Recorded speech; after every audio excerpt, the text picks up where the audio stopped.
Hey everybody, this is Mad Matt Carter. Thank you so much for watching the AIWF Network YouTube channel as well as the AIWF Ringside Wrestling channel. If you like what you see, please do us a big favor. Hit that like button, hit subscribe, and ring that bell to get notifications every time we post new videos on both our channels. It means a lot to us, and thanks a lot for watching once again.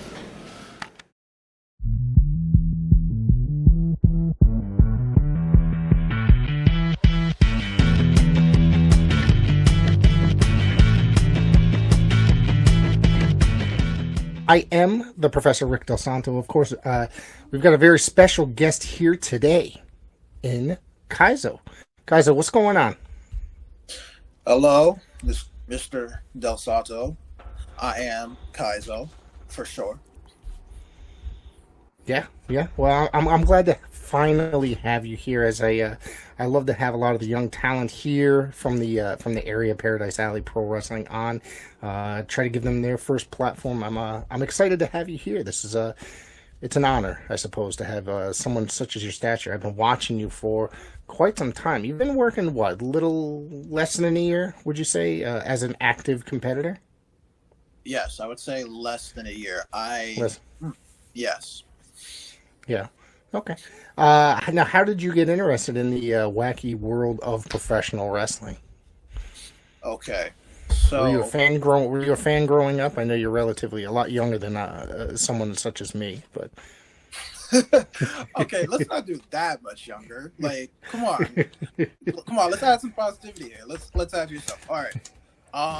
But long story short, I am a big fan of professional wrestling. I was a fan since I was a kid, and funny enough, not only was I watching, the WWEs, I was also and luckily, so because I'm born in the early 2000s, I was also around that era where you could watch WWE, and I think it was like the first few years of TNA, which was my second favorite program, and I always loved watching professional wrestling in both ends because I think they both had their own different flavor, as you say. Yeah. I mean, that's like me. I watch almost any professional wrestling that I can get my hand on. Really, it's entertaining. It's fun to watch. There's different interpretations of it, depending on who's booking it, who's putting it together, and of course the talent that's involved as well. Yes. Yeah. So you got interested in it the first few years of the TNA. I think that probably, when it was still part of the NWA, I thought it was a very good era. I discovered that one night myself by accident. I was living in my first apartment that me and my ex-wife got, and I was flipping through the channels, and I noticed on the pay-per-view that there was an NWA pay-per-view. So what the hell is this? And I just decided, I put it on, and I said, holy crap, this is probably the most, to me, it was very exciting, being a lifelong NWA fan, and the amount of talent, because it was, there's a gap there. There was no WCW anymore. There was no ECW anymore. It was basically WWE had taken over the world of professional wrestling, and it was basically became the number one and only product out there. So, and then here they were, another company starting up and trying to gain popularity and trying to take the world of professional wrestling, give lots of young professional wrestlers or veterans a chance that would not have a chance to go over to WWE after the closure of ECW and WCW. Yeah, most definitely. Oh my gosh. TNA was always goated for me. Even I still watch TNA to this day. Yeah. Even I watch TNA. Like I said, growing up, I watched TNA. The TNA now, even though it went from, I won't lie. Actually, I won't lie. I did lie because I said I watched TNA my whole life. That is a lie because once they switched from TNA and then Impact, and then I think they went to like a different route with Global Force and stuff like that. Right. I couldn't watch that. That's when I had it. I think that was when I had a break because that's when I was starting team sports commitment at the time. Yeah. It's weird because there's everybody has that break in professional wrestling. I just so happen to have it like 35 years in of watching professional wrestling, and I was watching wrestling, and then and I've told the story in various podcasts before. So I kind of lost interest when me and my first wife split up, but then when I met my second wife, her son was a huge WWE fan, and I had basically just rediscovered professional wrestling after like a 3 or 4 year absence. And it wasn't the greatest era of WWE, but I had taken him to a WWE house show, taken him to Raw and SmackDown, and I fell back in love with it. And that, as many times as I've said that on the podcast, on various podcasts, I'll say it again, that brought me to your home in Paradise Alley Pro Wrestling, as I accidentally ran into your trainer, Paul Roma, in a gas station one morning. My first time ever meeting him. And then he invited me down to the school, and I had not been to an independent show in probably close to a decade. And then I ran into Big Daddy, who I had known for years prior. And and then now it's been since 2018. So to today, and then it just took a different route for me. I got heavily involved in the world of professional wrestling, and now now I'm a podcasting commentator and various other social media type person, writer, and for professional wrestling. So that's it took, and I've met some amazing people. Like this afternoon, I was just out there with this afternoon, me and Matt DeCourt out there record shopping. So. So it was one of the greatest friends that I've met through the world of professional wrestling. Yeah, Matt DeCourt, bro. Shout out to Matt DeCourt. One of the like it's one of those things, because I always say, and I learned this through training. There's more to professional wrestling than what happens in the ring. It's really much a presentation, and you can't, like, it's like what you said. You can't have you can't have a show like a wrestling. It's a business. It's entertainment at the end of the day. Even though some people may look at it as a sport, I kind of, in a way, look at it as a combat sport. But it's still entertainment. You gotta give props to the producers, the managers, the announcers, the referees. You gotta give props to all those guys, because they make the show. They make a showcase. They turn a showcase into a show, like a marquee show. Yeah, it's not just about the two guys in the ring, really. I mean, granted, who's also very important in the ring is the third man in the ring, the referee. Okay, that could completely make or break a match as well. So, and it takes all working parts in order to put on a fantastic show. And I'm glad that you referred to professional wrestling still as a combat sport, because to me that means a lot to me, because I'm a very big believer in kayfabe and the realism of professional wrestling and presenting it as if it is a complete legitimate sport. It breaks my heart at times when there's things such as deathmatch wrestling or comedy in wrestling and ridiculous in professional wrestling. I don't know what your opinion on any of that stuff is, to each his own, but I love the realism and it presented like it's a legitimate competition in professional wrestling. So, I mean, you're right, because you're right.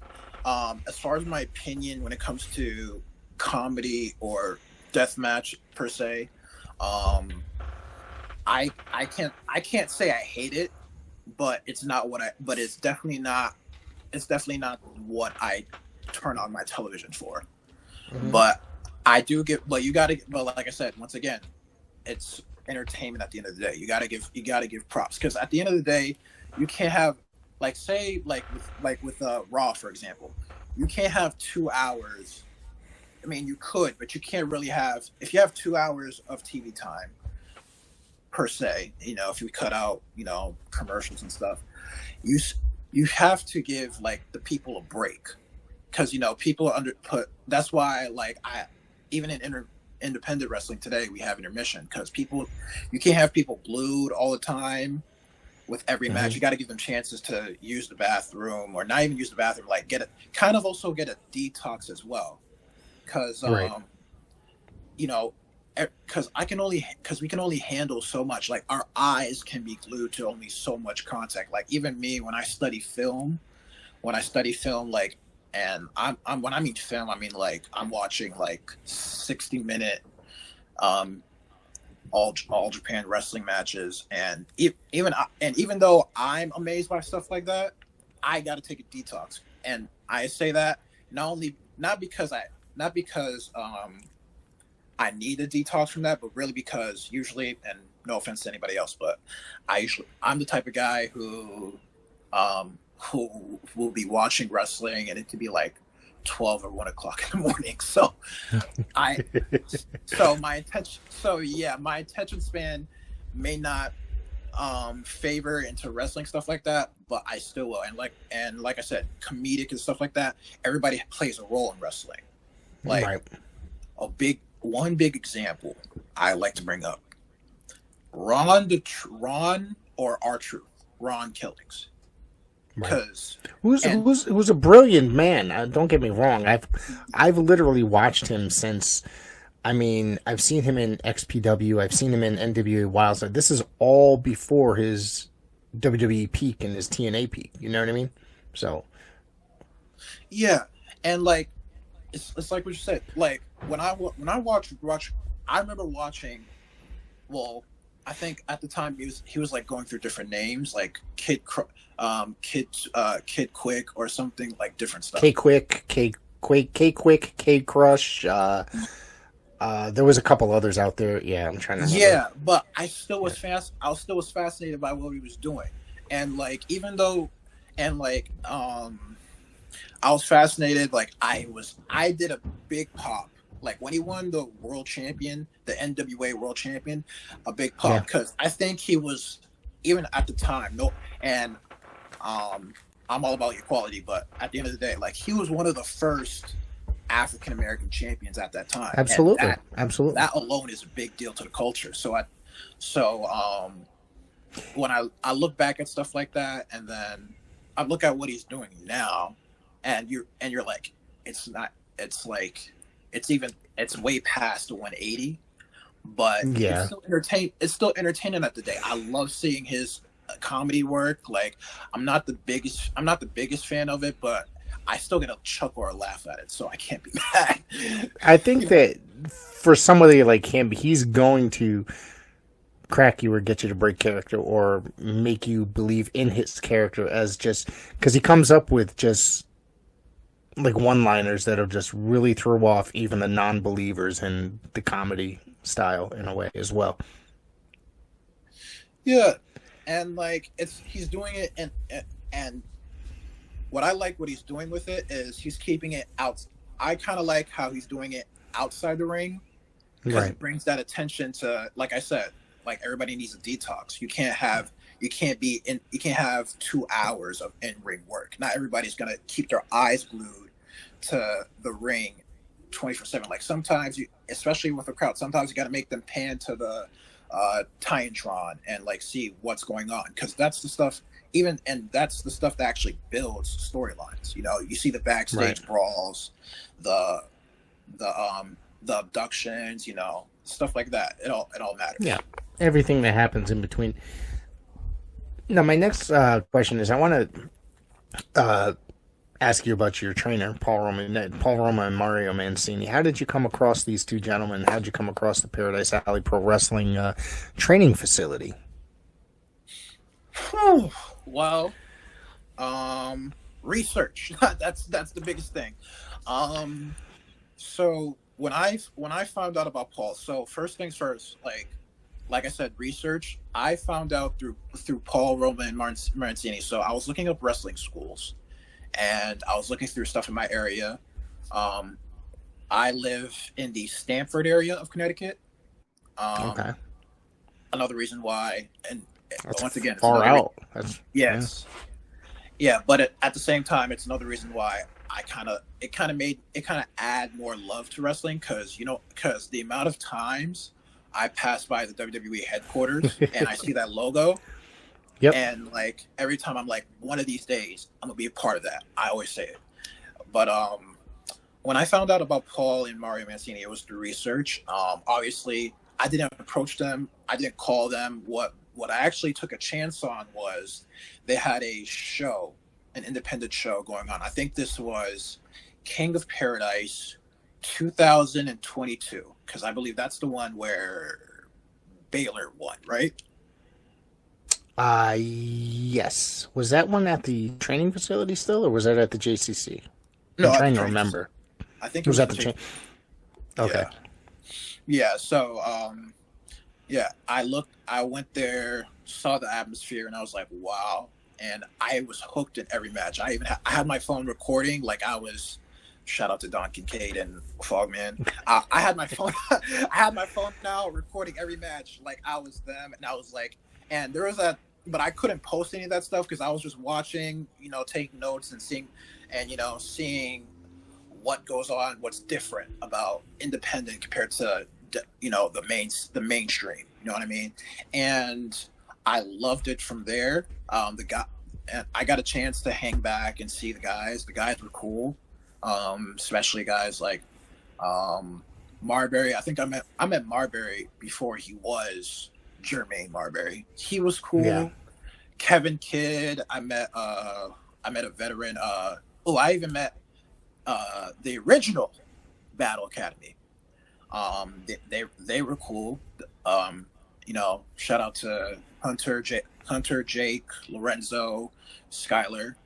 Well, Skylar I see every day. Chris Battle I see every day. Well, not every day, but you know what I mean. Yeah. But I miss those guys, Jake, Lorenzo, and Hunter. Met those guys. And I was like, so who's Mario? Because I'm sorry, no offense to them. I saw their pictures and I don't think they updated their pictures. I saw, because when you look up the Paradise Alley Pro Wrestling training school, you see Paul, but you don't see the Paul we see every day. We see the prime Paul with the chest up like this, and it's a picture from 1989 is what it is. So yeah, and like I see the only person I was able to recognize was Mario, because he still had like at least a fragment of what he looks like now up on his page, and I asked him like, hey, I am my government name. And then he was like, I would like to join your school. And he said, really? Okay. We have, and then he told me like these days, those days. And then I was like, okay, I could show up this day. I'll try to show up as fast as I can, because I told him where I was coming from. And he was like, oh, wow, I used to live in Stanford. And I was like, wow. And introduced there. And then the rest was pretty much history. Nice. Love those guys to death. I love Mario and Paul. I always try to give them their flowers as much as I can. Yeah.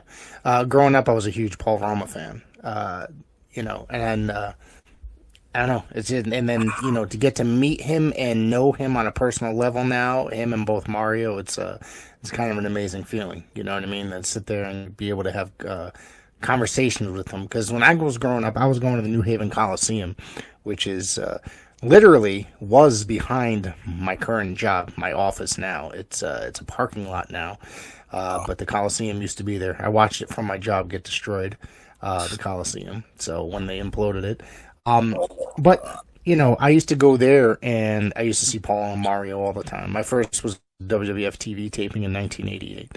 And, to know those guys now, it's kind of amazing. It's like I never thought I'd be friends with guys like Paul and Mario, you know what I mean, that I watched on TV every Saturday and Sunday growing up. But do you ever go back? Did you ever go back and do your homework on either of these two gentlemen, your two instructors? Yes, I do. I try my best. Obviously, no offense to, I watch them in stages. So when Paul, because Mario will tell you how his career was, and regardless of how it was, he's proud of it, and as he should, because he he had to do a lot to get in there, and to get in there is another story, but to stay there as long as he did tells you a different story. And right. I always look back at his stuff when he tells me, okay, when you're going for a move like this or something like this is how you approach it. This is how I approached it. Watch this, and then I watch it. And same with Paul. As a matter of fact, I try to look back at Paul's stuff and like try to add a little problem or homage on my moveset. I think like on my match with Bano, I actually did his little 180 top rope setup for the missed frog splash, but I try my best.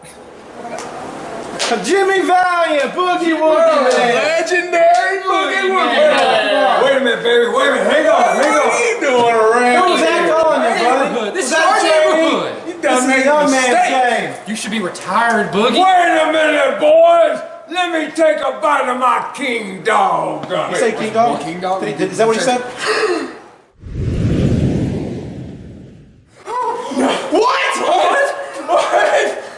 What happened?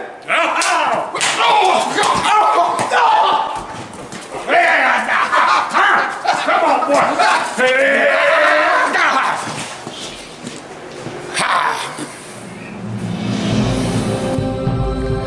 Don't let hunger bully you. Get yourself a king dog, and you too can become a super hunger fighter.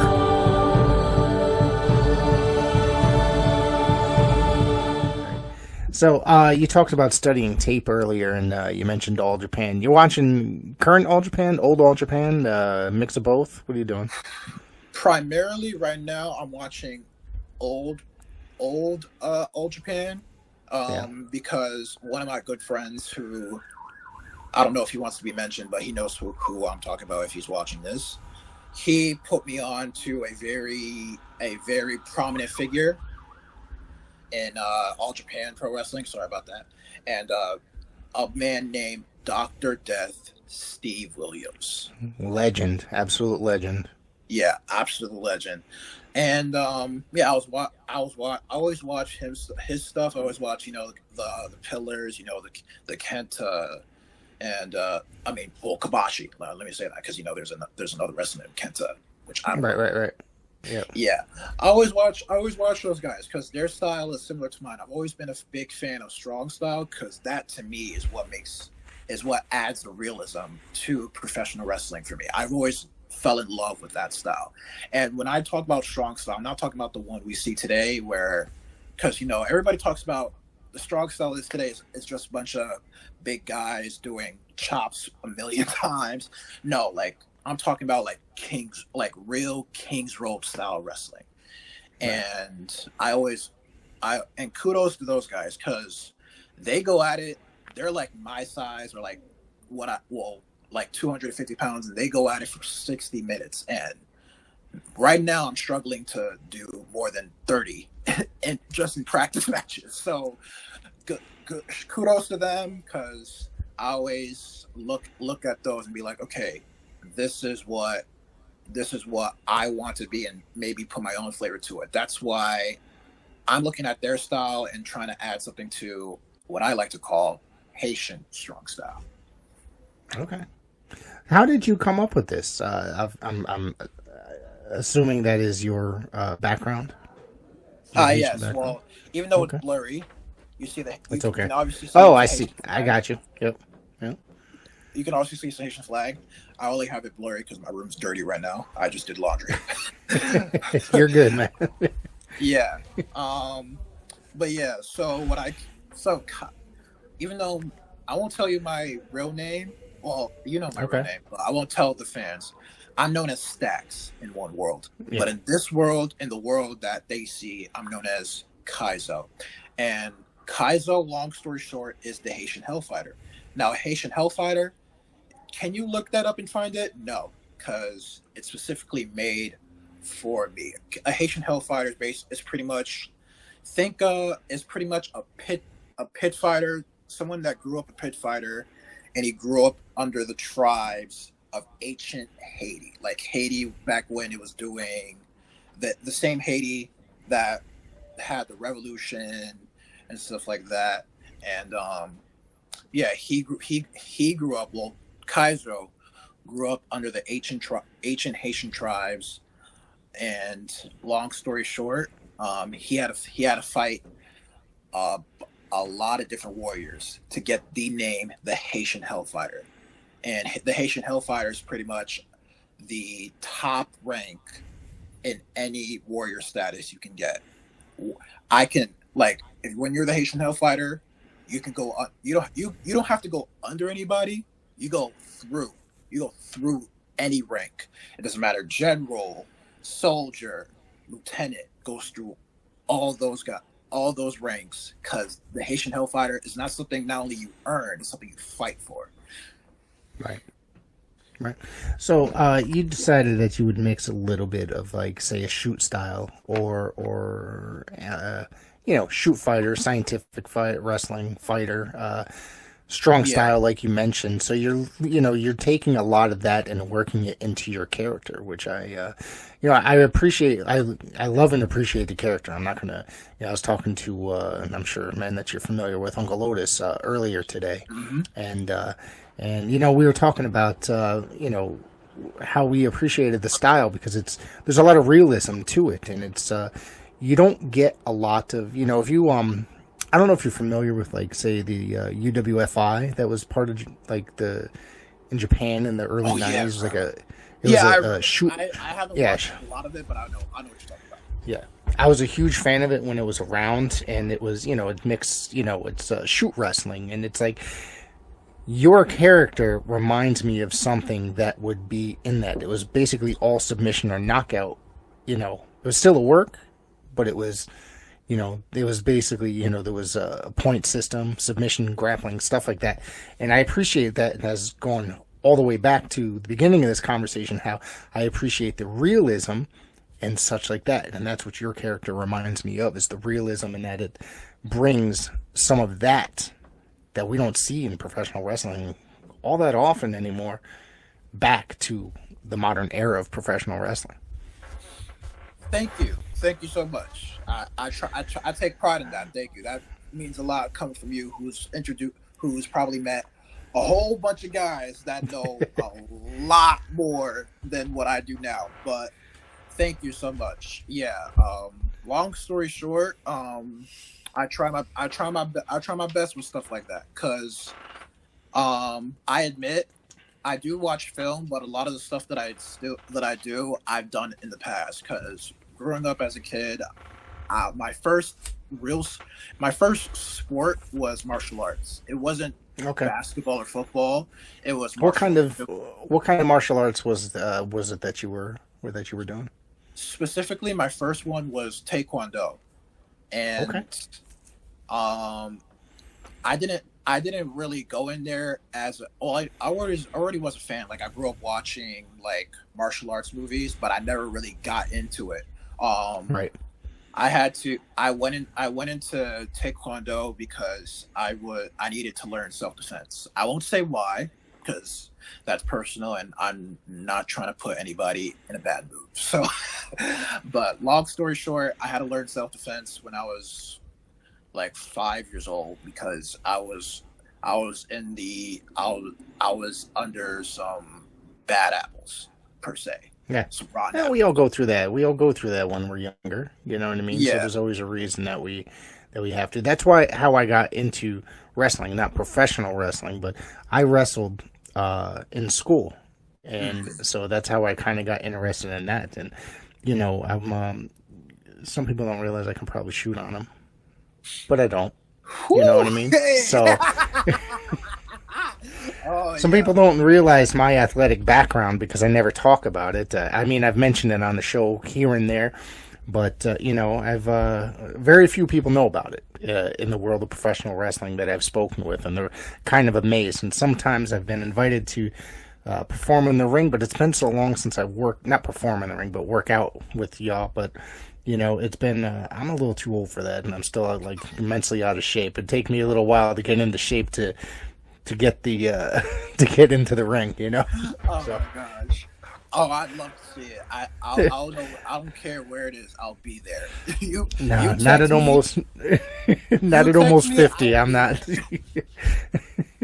not Oh at my almost God. 50. I think I'm a little too old for that, so. But let's talk about did I ask you, how important is studying film? Like, I study film as well.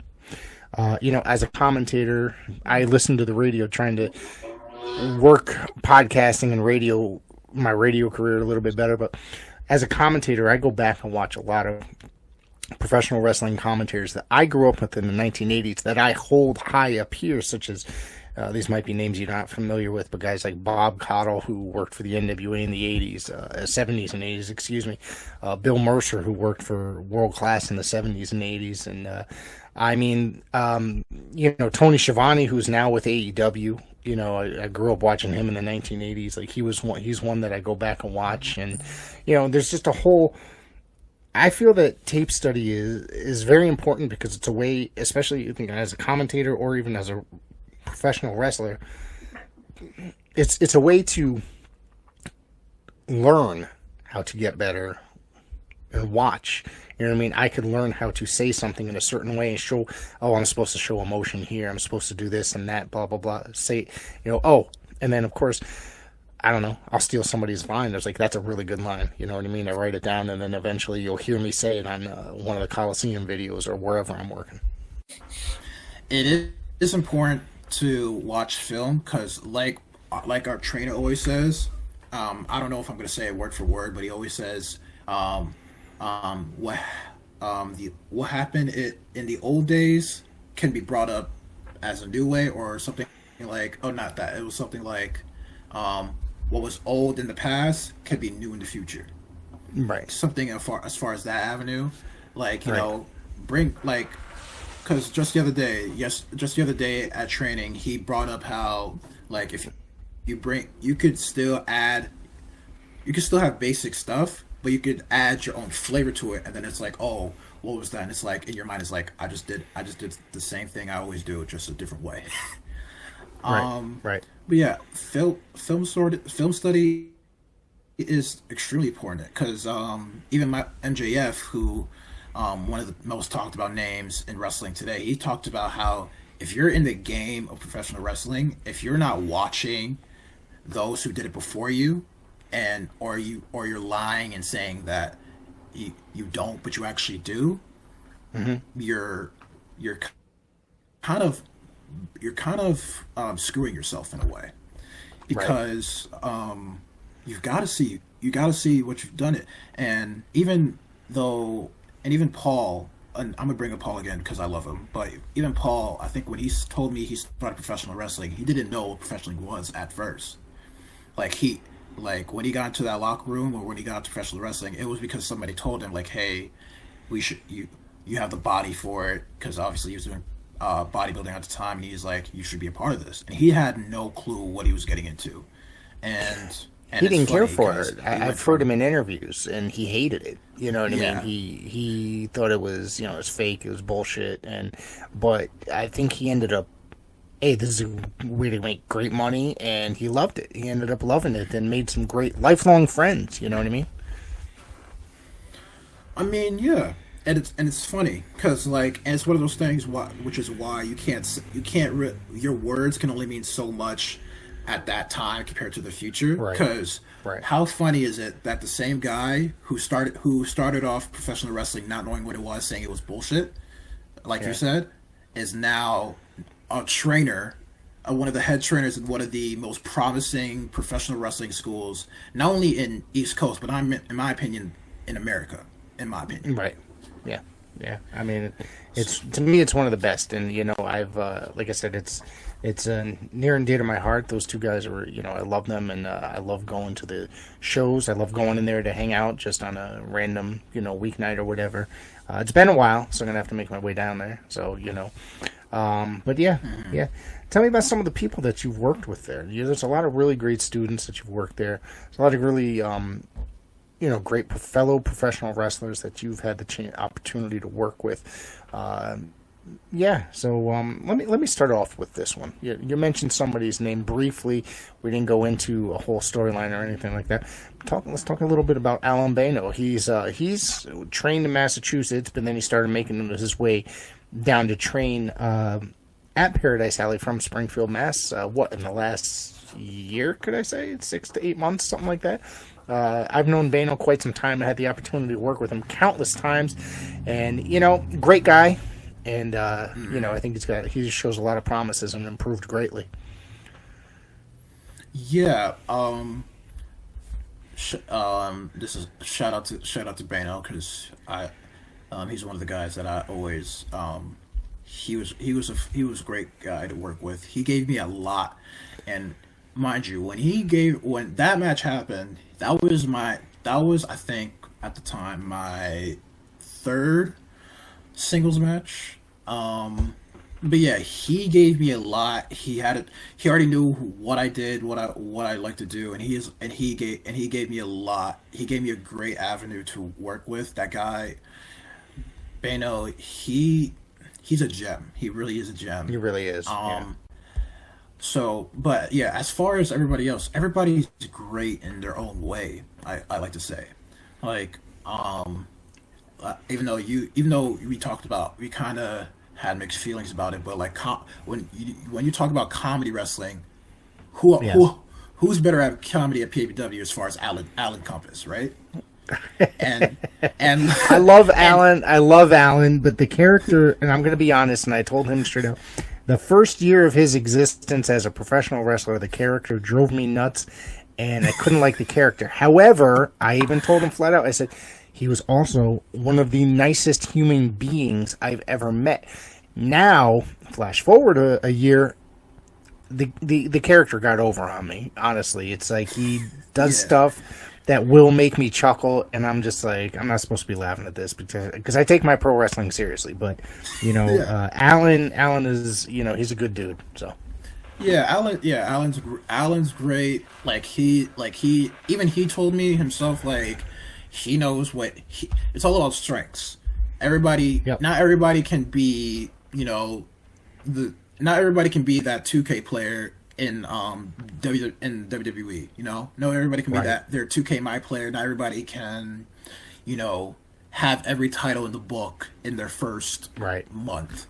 But everybody has their role. Everybody knows their strengths. Like I said, Alan with his comedy, Jeremy with his catch can wrestling, Corey with his athleticism, Nelly with his drive. Like, whew. Let's get into Corey for a second. We're going to get into Jeremy as well. Corey is a gentleman. He's only, he has more than a handful, but when I saw him, I saw his first match, and apparently, he's had a handful of matches, but now he's got more under his belt. I've had the opportunity to actually work with him in Holyoke, Massachusetts. And for me, because the first time I saw him at his debut match, and I was blown away at how good this guy was at his first match. And you don't normally see stuff like that in your debut wrestling match. You know what I mean? He seems like he is completely gifted. You know what I mean? And speaking to Roma about him, Roma was just, he's got a lot in store for him, the way it sounds, because I was wildly impressed. Roma's wildly impressed. I guess he picked it up really well. You know what I mean? Corey. Yeah. That kid. When I first met him, like I was, like he already had the aesthetics. I was right. He'll tell you. Well, he wrestled from what I heard. Excuse me. Sorry to cut you off, but according to the GOC, he wrestled in high school. Corey, or in school or something like that. He has some sort of amateur experience. Him and his brother. Yeah. I heard about that also, but what I've also known of him was that he was a skateboarder as well.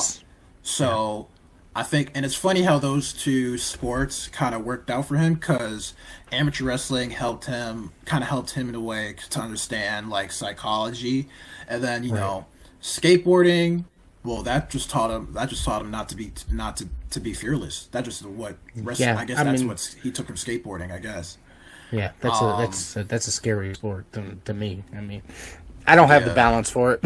So, Secondhand Heroes and Home for Wayward Villains is a comic book shop and gaming store that also features Magic the Gathering and D&D. Located at 18184 Leesville Road in Evington, Virginia, Secondhand Heroes is your one-stop shop for you to get your nerd on. Open 7 days a week at 11 a.m., they don't close until the dice stop rolling. They buy, sell, trade, barter, and haggle, specializing in collectible toys, both vintage and modern, comics, Magic the Gathering, video games, console, and arcade cabinets to play, all set to free play. Host your game night with us. Monday night D&D video game competitions, and so much more. Something for the collector and gamer in us all. Call 434-317-0121 or shoot us an email with any questions to secondhandheroesva@gmail.com. Note, secondhandheroesva@gmail.com. That's 2ND, handheroesva@gmail.com. Come game with us. let's get into Jeremy Lacroix. The kid's got quite the character.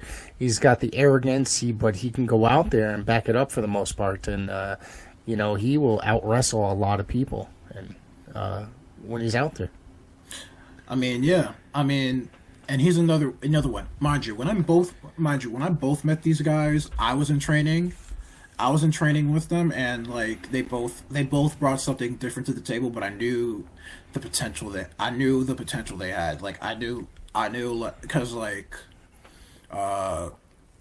Jeremy, when he first came into the school, he was ecstatic. Like he already said like how he was watching PABW before. So he did a little something there, but then he decided to fully come full time. Obviously he had to work to pay for it, just like everybody else, just like me. And when he told me like what he wanted to do and how he wanted to approach wrestling, I thought why not? Like, cause what he's doing is super different.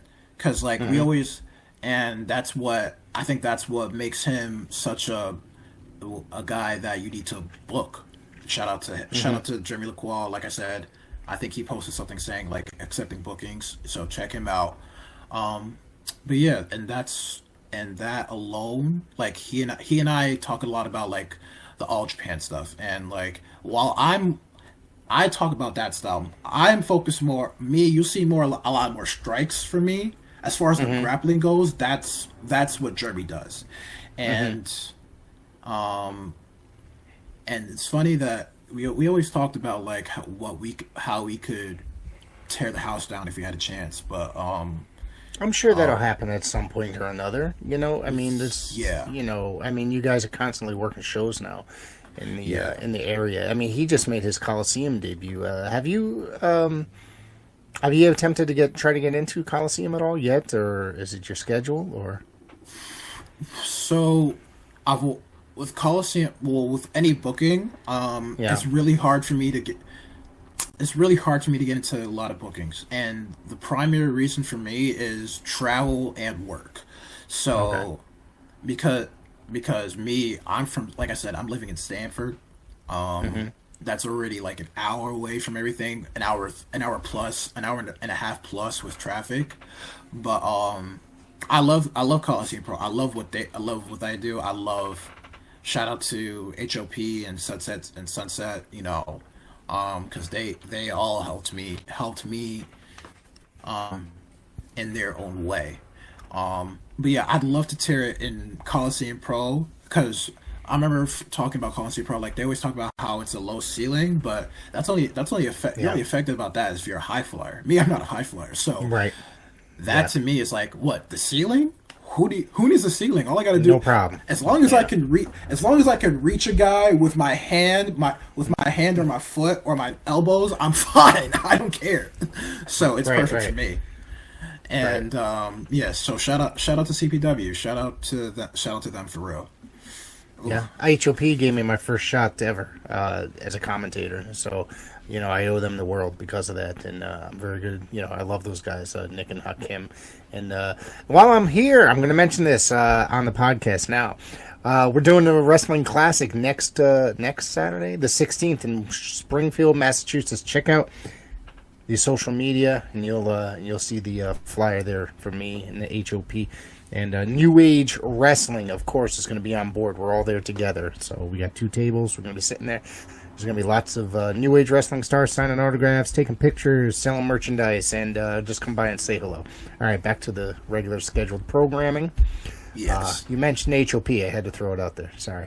Yeah, go ahead. It's fine. So, I mean, there's a lot of great talent. Now, there's a couple guys that I want to mention out of Paradise Alley that are relatively new. And, one of them just made their debut recently in Deuce. And he's just a handful of matches. Literally, probably, 3 or 4 matches under his belt now? Something like that? Am I off with that number? Give or take. I don't know the number either. Yeah, and he's a tall person, very tall, but the guy can move. He can move. Respectfully for him, he's played basketball before, and you could tell because and when I first met him, like, I asked him if he played, and he said yes.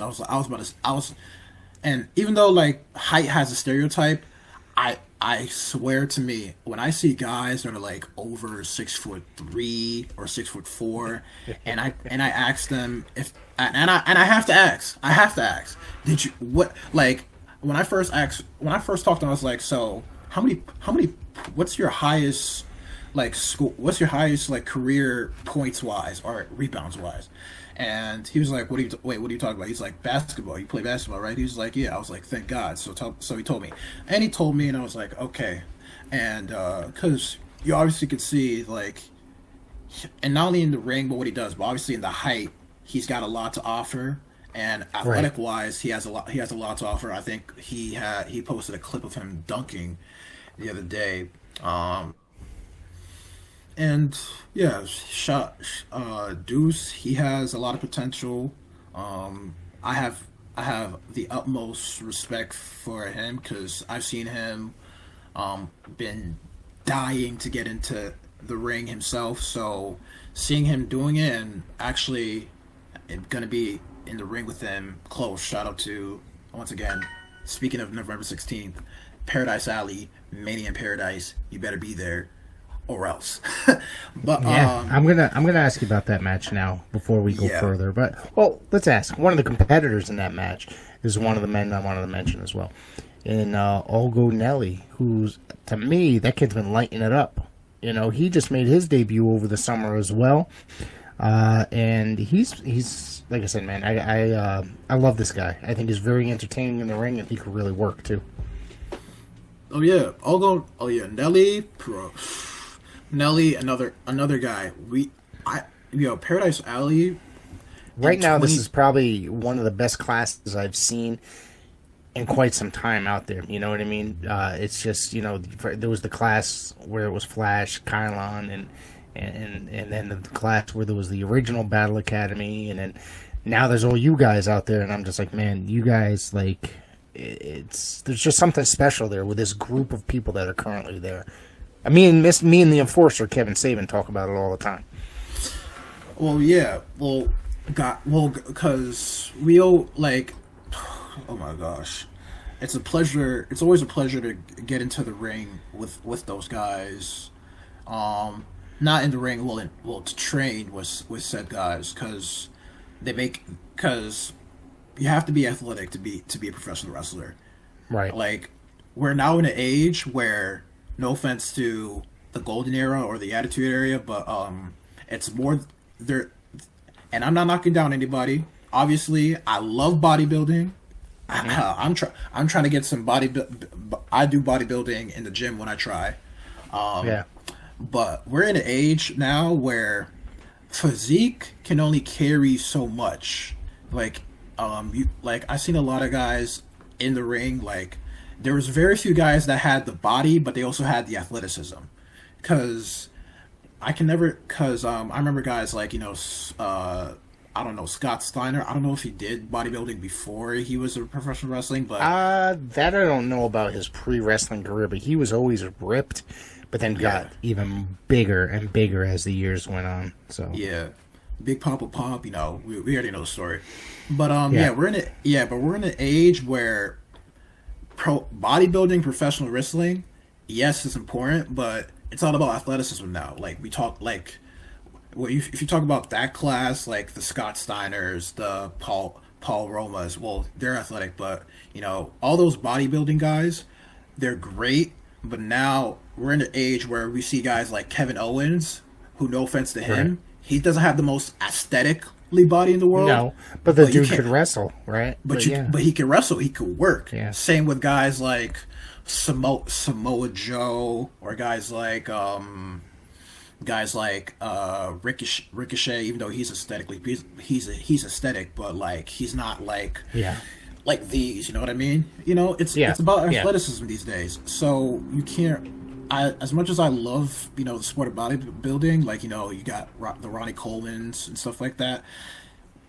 Like that can only, like your physique can only carry so much, like because because the sport needs more than just physique. We need athleticism. We need a story being told where you don't have to like just do a good clothesline and a really good headlock.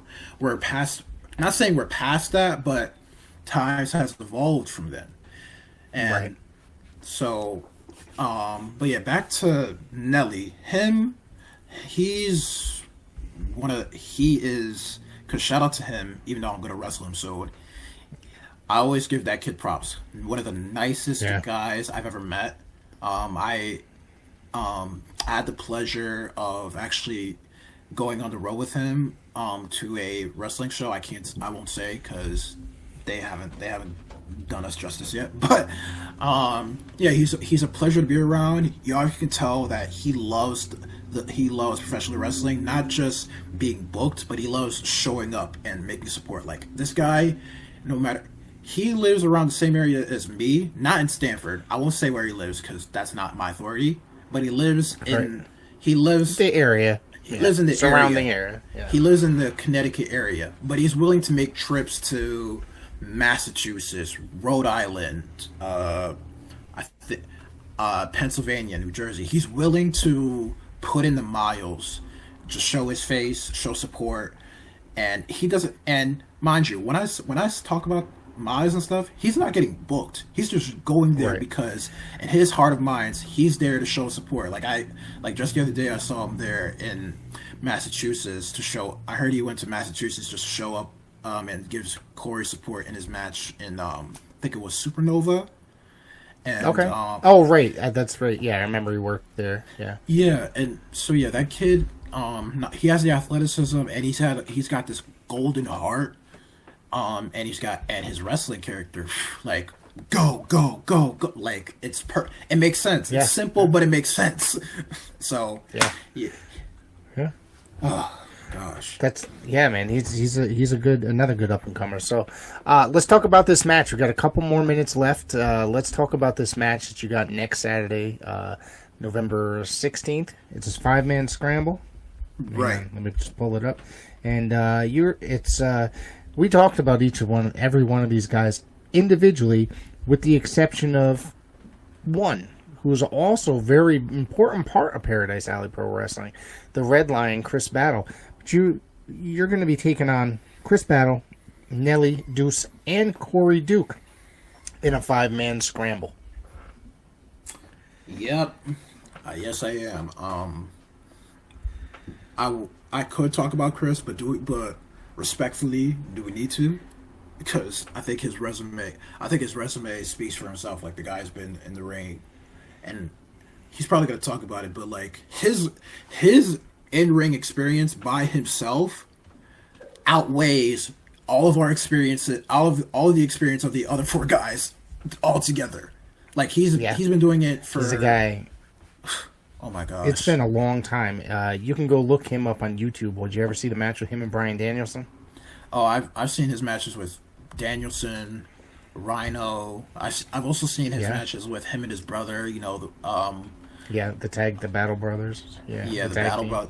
Yeah, the Battle Bros. Oh my gosh, he's when you talk about veteran of the game, and no offense to you, but I kind of give him the moniker of Professor as well, because I believe it, yeah, and because he has a whole bunch of knowledge that he's willing to share with Paradise Alley Pro Wrestling. He's willing to share it, but he will teach us some stuff, but he won't teach us everything. So right, wow, makes sense. Yeah. So, but yeah, as far as this match goes, it is definitely a match that everybody has to lock in for, because you got 5 guys in the ring. And even though the story is like, 4 rookies against 1 veteran, it's way bigger than that. It is way, way bigger than that. It's all about who wants to, in that ring, to prove that they are the better wrestler, who is the better man. And that's what I, Kaizo, want to prove. Because nobody is willing to knuckle up with a guy like me. Ain't nobody willing to throw hands with me. Like, Deuce, he's got height. But he got height, but anybody can chop a tree down with a few kicks, especially with my kicks. You see my kicks. I see. Yeah. And Corey Duke, athleticism and all that. But all I gotta do is keep him grounded. That's the game plan. Keep him grounded, as well as Deuce. And Nelly, he's got a lot of drive. But does he have that same drive when I can just do one swift strike to the throat, and he's struggling to breathe and keep his air in his lungs? We'll see. And as far as Battle goes, I mean, Battle's kind of seen it all, but he hasn't seen Kaizo. So, and as far as the history goes, that wasn't Kaizo. As far as the history goes, that wasn't Kaizo. This, what you're seeing in this camera right now, this is Kaizo. This is who he has to face, the Haitian Hellfighter. So as far as Saturday goes, next Saturday, November 16th, at the JCC of Woodbridge, everybody better tape their wrists up, man, because I got my own wrist tape. And to be honest, it's got a lot of blood thirsty. It's bloodthirsty. All right, that is Saturday, November 16th, JCC of Greater New Haven, that is in Woodbridge, Connecticut. Paradise Alley Pro Wrestling presents Mania in Paradise. It's the biggest show of the year. It's a beautiful building. I want everybody to come down, grab tickets, come down and watch an excellent night of pro wrestling. When Paradise Alley Pro Wrestling is in the JCC, it's a special night. They've been a regular there for the last few years, putting on bangers. I want everybody to come down and check this show out. So, why don't you, before we get out of here, throw your socials out. Just say how people can get in touch with you. Oh, it's easy. So as far as I know, check me out. I think I have the same username in 3 of these platforms. GRZA Kaizo. That's the social handle for Instagram, Twitter/X, and I think it's the same one for YouTube as well, because I'm hoping to upload some new YouTube channels, so anytime you guys can make a match, which is already frustrating as it is, you can go to my YouTube and watch some matches over there. And obviously Haitian Strong Style and the TikTok, because TikTok is one of the biggest platforms in the world these days. And if you want to book me, I'm sure I can't really say what my email is, because it's very complicated to put in words, but I'm pretty sure I'll post that soon. I'm excited. I can post that in the comments I'll post it in the comments. You can text it to me and I'll put it in the comments, so people get in touch with Kaizo, because this guy's gonna impress you. I promise. He's gonna put make your show that much better. I want to thank you for joining the show, and I'm gonna have you back in the future. Yes, please have me back. I have no problem talking about what I wanted to do in this conversation that we didn't get to do was really discuss Prime, NWA / TNA, because one of the guys we got to talk about that conversation, and I'll throw an Easter egg out there. There's a very particular wrestler that nobody talks about that I'm a huge fan of, and let's just say he is an alpha male. Oh man, we're gonna have to do a special episode just on that coming down. So that's definitely in the works for the future. I want to say thank you for stopping by. We had a couple technical difficulties, but I want everybody to go check out Kaizo. Go check out his matches on YouTube. Make sure you get down to the JCC on November 16th. Come out to every other Paradise Alley Pro Wrestling show. It's always a fun time. Yes. Thank you for having me, Rick Del Santo. You are a busy man, and you were able to fit me such a guy like me into your schedule. Thank you for this conversation. Thank you for the exposure. And as far as everybody else goes, you better open your ears up. You better open your eyes up, because Kaizo, he ain't going nowhere anywhere soon. The only places he's going is in the ring or in your camera phones. That's it. That's all I gotta say about it.